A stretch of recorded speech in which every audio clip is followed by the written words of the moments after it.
এক ব্যক্তি একদিন একটা রাস্তা দিয়ে হেঁটে যাচ্ছিল।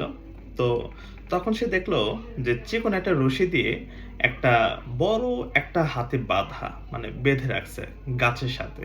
তো সে ভাবতেছে যে এখানে কোনো মানে চিকন নাই, কোনো খাঁচা নাই, এত বড় একটা হাতি এই চিকন একটা রশি দিয়ে বাঁধা, সে চাইলে তো রশিটা ছিঁড়তে পারতো। তখন ব্যক্তিটি সে হাতির মালিককে মানে জিজ্ঞেস করতেছে যে ভাই, আপনি এত চিকন একটা রশি দিয়ে হাতিটা বেঁধে রাখছেন, সে চাইলে তো এটা ছিঁড়তে পারে, বাট ছিঁড়তেছে না কেন?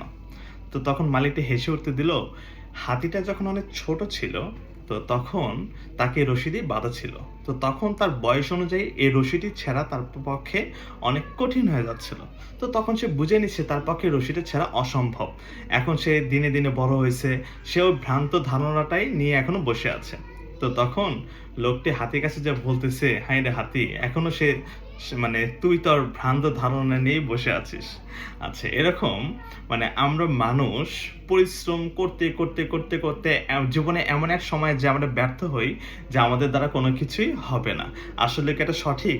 আমরা এখানে জাস্ট একটা ভ্রান্ত ধারণা নিয়ে কিন্তু আমরা বসে থাকি।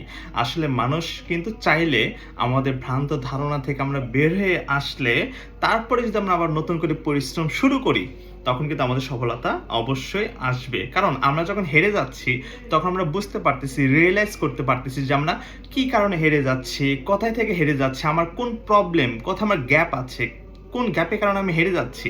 হেরে যাওয়ার কারণে আমরা শিখতে পারতেছি। আবার নতুন করে যখন আমরা শুরু করব, তখন আমাদের কিন্তু জয় এবং সফলতা নিশ্চিত। মাইন্ড ইট, মনে রাখবেন কথাটা।